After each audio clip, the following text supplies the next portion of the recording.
Et on va parler aujourd'hui le mont du Temple. Vous savez, cette montagne où Dieu viendra régner au travers de Jésus, de la descendance de David, n'est-ce pas, et qui va venir régner. Et quand, dans l'actualité, quand le problème du mont du Temple fut débattu aux Nations Unies, il y avait les États musulmans qui ont condamné avec force son utilisation religieuse pour les Juifs. C'était terrible. Et pourtant, la Bible parle du jour où toutes les nations iront à la montagne du Seigneur. Quelle que soit leur race et leur couleur, elle dit que sa maison sera appelée une maison de prière pour toutes les nations.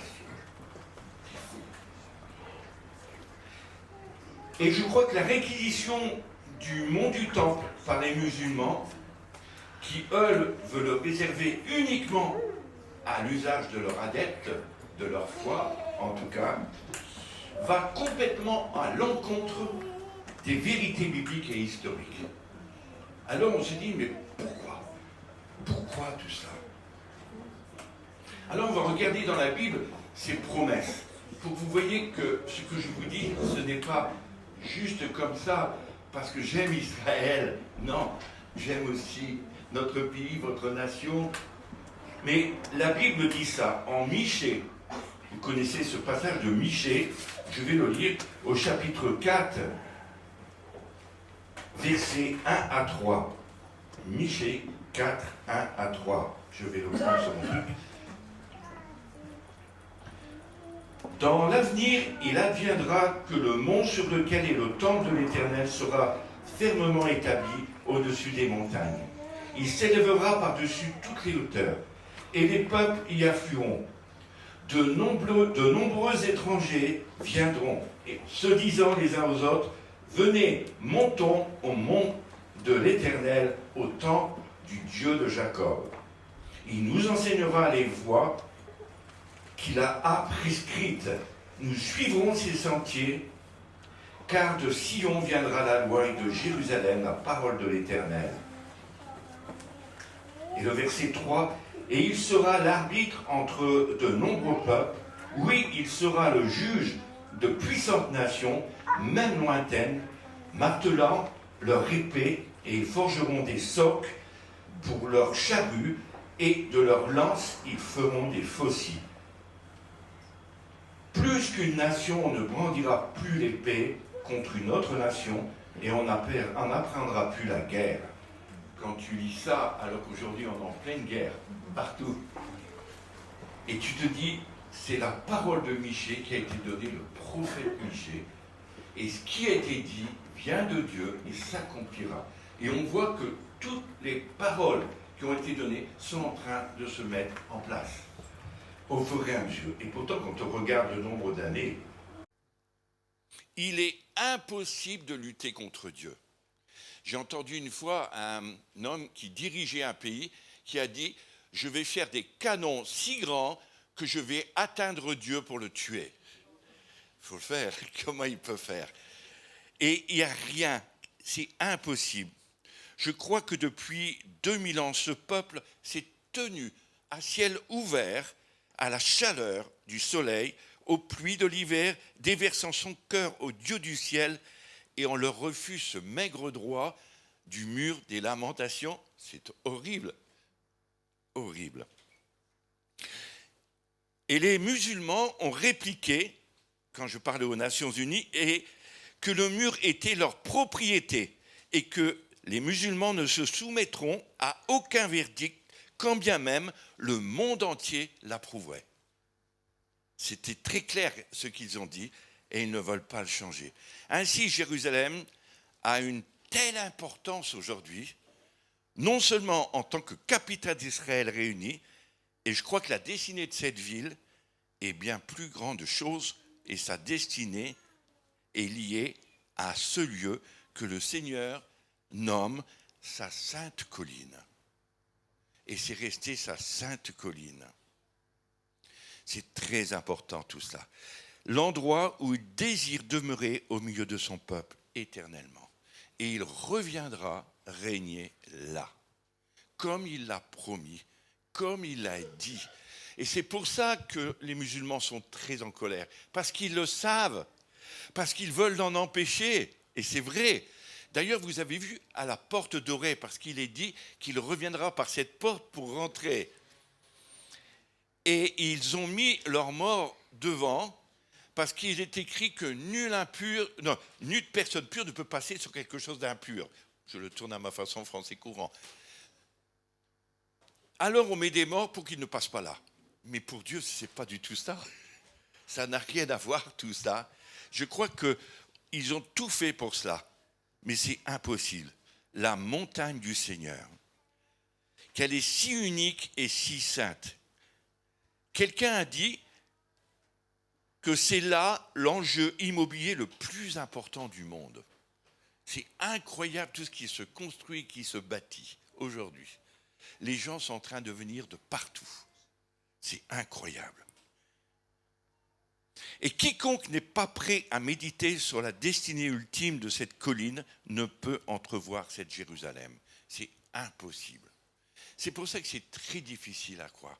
Si on est aveuglé, si on a été mal enseigné, si on a été amené à être contre le peuple d'Israël, à se rebeller contre ce peuple. Il y en a qui ont été enseignés de leur tendre enfance comme ça, à haïr.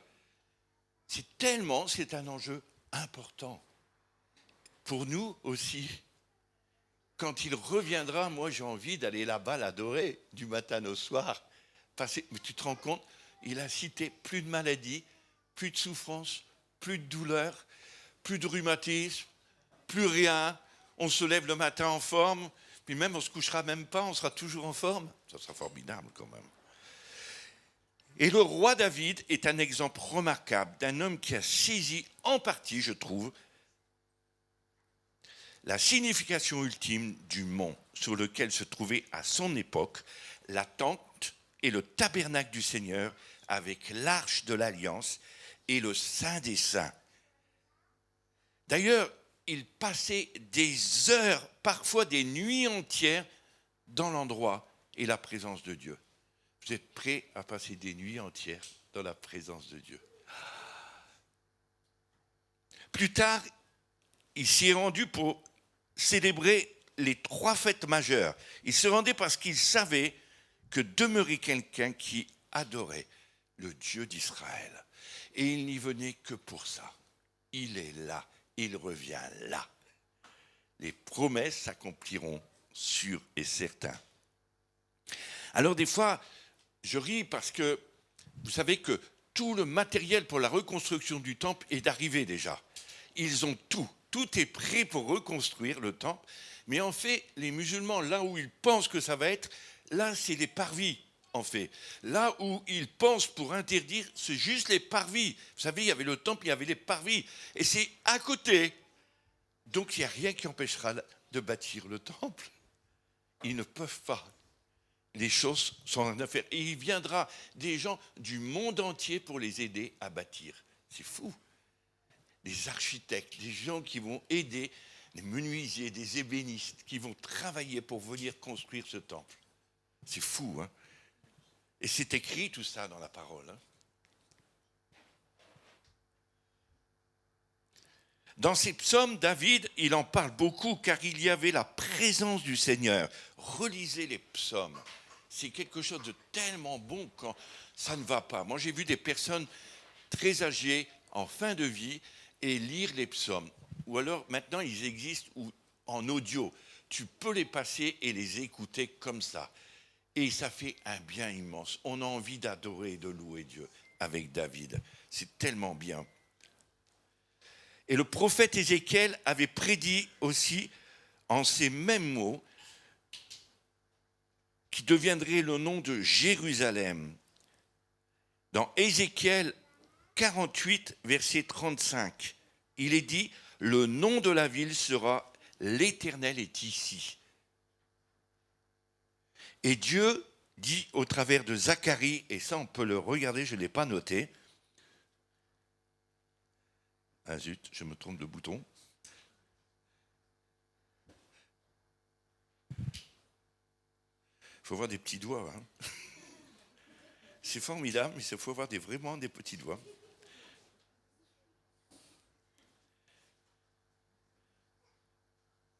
Voilà. Zacharie au chapitre 1, verset 16. Il dit cela. C'est pourquoi voici ce que dit l'Éternel. Je me tourne vers Jérusalem avec compassion. Mon temple y sera rebâti, il dit bien.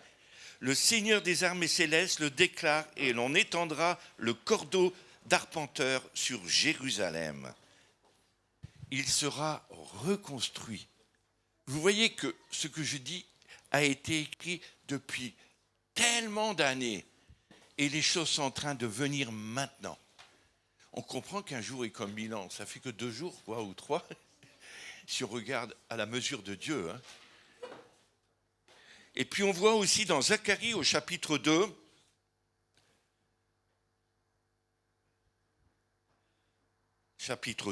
versets 8 et 9. On va le lire aussi. Il dit, « Cours dire à ce jeune homme là-bas, il y aura un jour tant d'habitants et de bêtes dans Jérusalem que la ville restera ouverte sans muraille. Je serai moi-même pour elle comme une muraille de feu tout autour d'elle. L'Éternel le déclare et je serai sa gloire au milieu d'elle. » C'est fou. Il n'y aura même plus de remparts, même plus rien. L'Éternel va être là, plus personne ne pourra venir.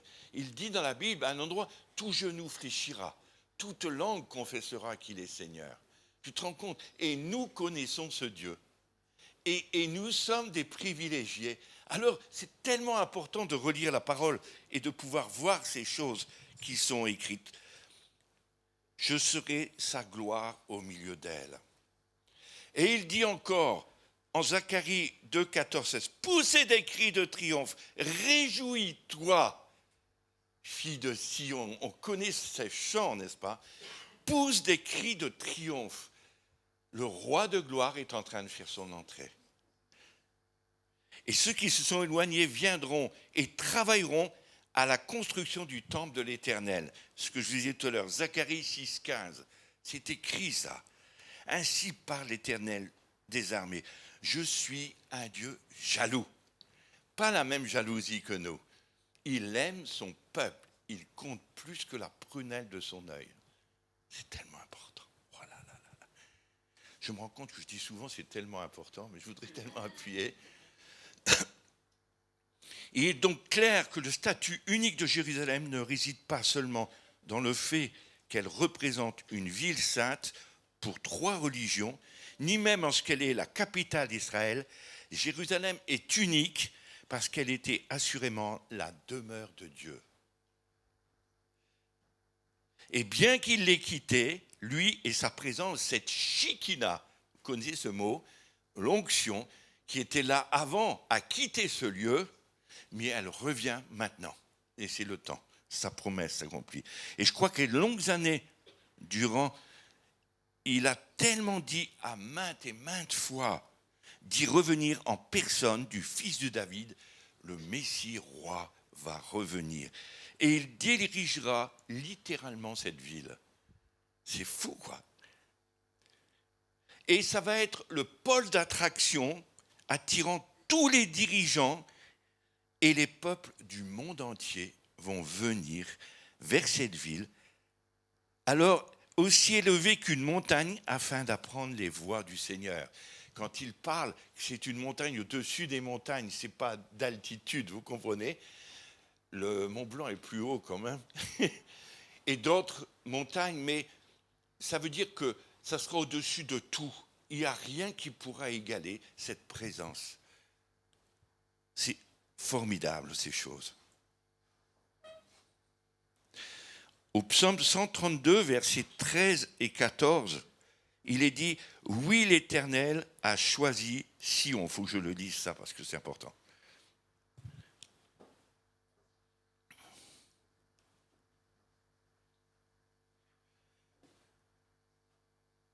Ah zut, ça a sauté.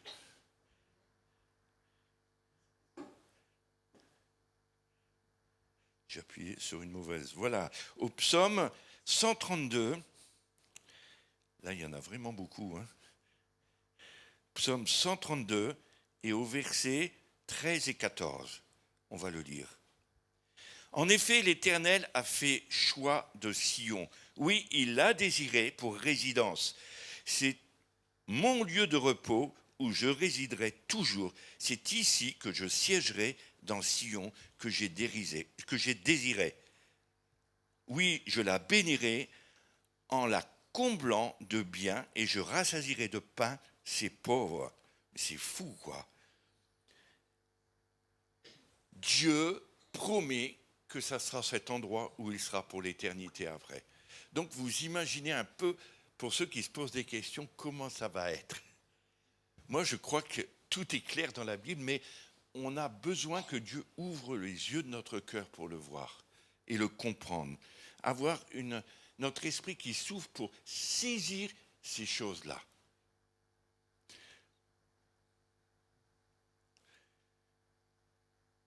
Et ce verset est si clair dans sa description du merveilleux futur qui attend Jérusalem. On voit qu'il pointe du doigt la venue du prochain roi, du Messie, et le rétablissement de la maison du Seigneur sur la montagne du Seigneur. Vous lirez ça dans Ésaïe au chapitre 2, versets 2 à 4. Soit que le prophète a divagué quand il a dit tout ça, on peut dire il a divagué, soit il avait raison et il a vu quelque chose, et c'est si grand et si global que nous ne pouvons pas nous permettre de l'ignorer. C'est impossible. Si réellement cette parole est la vérité, on ne peut pas faire autrement. On ne peut pas l'ignorer. Alors je crois que prier pour la destinée de Jérusalem revient à prier pour la rédemption de la planète Terre. Si tu veux vivre heureux, il faut que tu pries pour Jérusalem. Je l'ai dit hier, c'est la priorité. Et tu verras combien tu seras béni. Alors on peut comprendre pourquoi il est dit en Ésaïe 62, là il faut que je le lise, Ésaïe 62, c'est formidable quand on est jeune pour trouver les choses. J'essaie de me mettre, tu as vu, moderne quand même. Je fais des exploits. Au chapitre 62, et on va regarder au verset 1 et 2.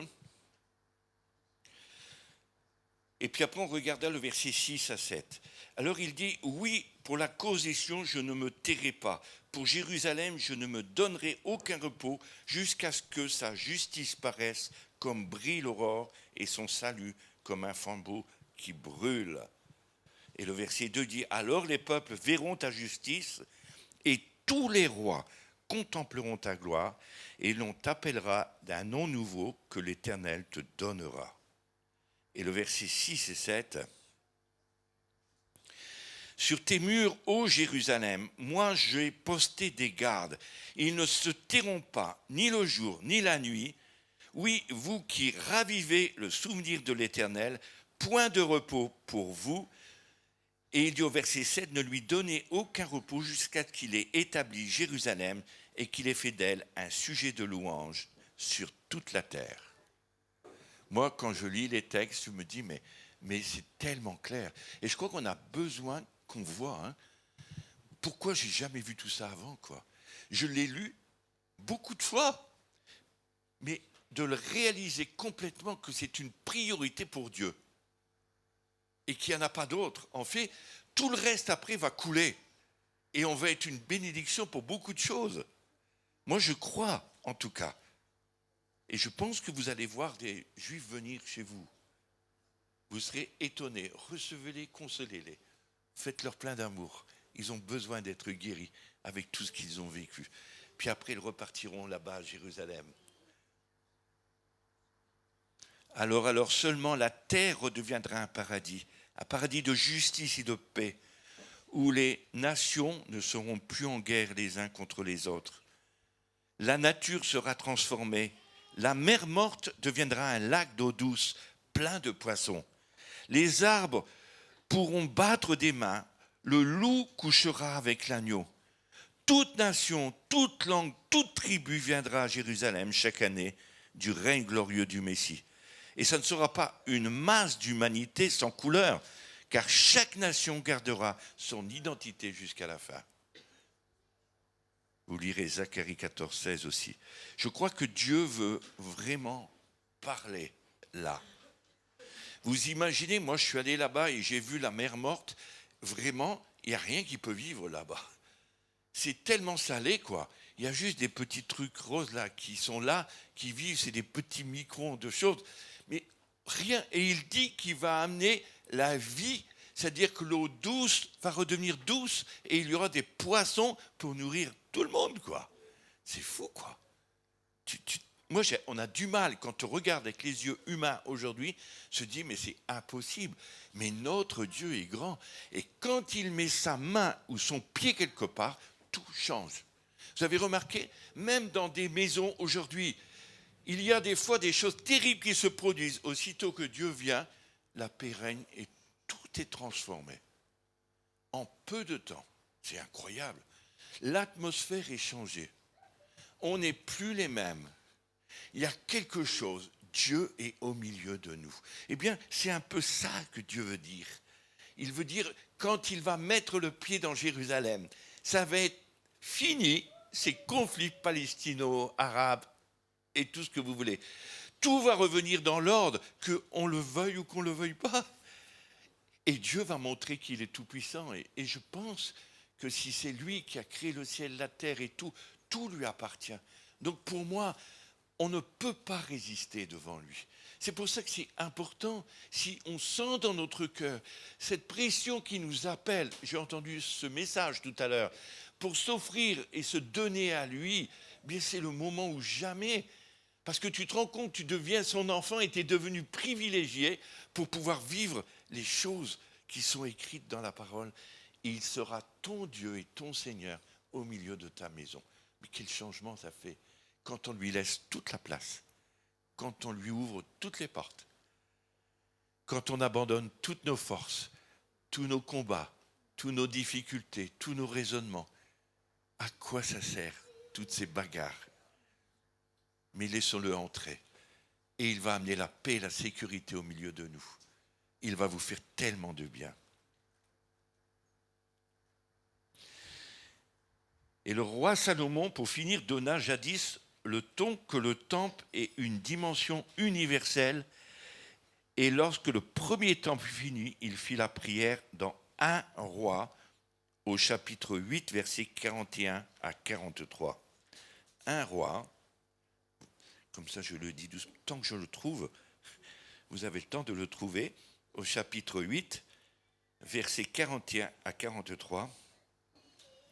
Il dit, et même si un étranger qui ne fait pas partie de ton peuple, Israël, entend parler de toi et vient d'un pays lointain, car les étrangers apprendront que tu es un grand Dieu qui agit en déployant sa puissance, et quand un étranger viendra prier dans ce temple, veuille l'écouter depuis le ciel, la demeure où tu habites, et lui accorder tout ce qu'il t'aura demandé. De cette manière, tous les peuples du monde te connaîtront, ils te craindront comme le fait ton peuple Israël, et ils reconnaîtront que le temple que j'ai construit t'appartient. C'est fou ça. Comment les choses, il veut et il demande à Dieu, il faut, dès que tu es touché par l'Esprit de Dieu et que ta vie est transformée, toutes ces choses deviennent tellement fortes en toi et lumière. Et je pense que même les étrangers qui iront là-bas adorer seront bénis à leur tour. Et il faut l'accepter même s'ils ne sont pas juifs. C'est fou, hein, ça va loin. Ça veut dire que toi, quand tu iras, tu peux adorer, tu deviens fils de Dieu. Et il te reconnaît comme son enfant.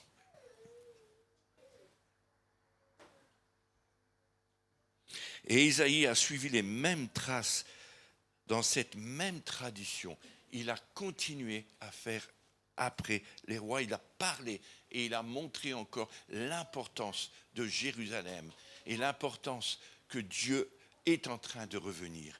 Et moi, je veux le dire en tant que ministère, si vous me reconnaissez comme tel, qu'il est très bientôt en train de revenir et tout se met en place au fur et à mesure. Et tout ce que vous voyez avec vos yeux humains, regardez-les avec les yeux de votre cœur. Même tous les troubles qui se passent dans l'humanité. Tout est entre les mains de Dieu et amène Dieu à revenir. Et il va arriver un moment, son peuple va crier « Maranatha, Jésus revient vite maintenant !» Et c'est pour ça que nous vivons des choses difficiles aujourd'hui, pour que le peuple crie à lui et revienne vers lui. Alors, ça semble drôle quand je dis « le peuple revienne ». Ça veut dire que des fois, on a été tellement éloignés, prisonniers dans nos traditions, et qu'on n'a pas pu voir et on ne voyait plus à cause que nos traditions nous ont aveuglés. Et Dieu est en train de renverser tout ça. Voilà ce que je voulais dire ce matin encore. On pourrait lire encore beaucoup de textes, mais prenez la parole et méditez-la. Et vous-même recherchez. Recherchez, ça vaut la peine. On peut passer des heures avec ça. Hein. C'est fou. Le temps passe vite quand on est en train de méditer sur la parole de Dieu. Et on découvre tellement de choses qui éclairent nos cœurs. Moi, je vous encourage à ça. Priez pour Jérusalem. Sachez que l'Éternel est en train de revenir et il faut qu'on soit tous prêts. Il faut qu'on revienne à lui. On a des crises dans nos vies spirituelles, mais ce qu'il faut, c'est pas y rester et revenir. Parce que si on reste dans nos crises, alors on perd tout, quoi. Et on s'entête. Mais je crois que Dieu est fidèle et bon pour pardonner tous nos péchés et nous ramener auprès de lui, pour vivre avec lui des choses très, très, très fortes.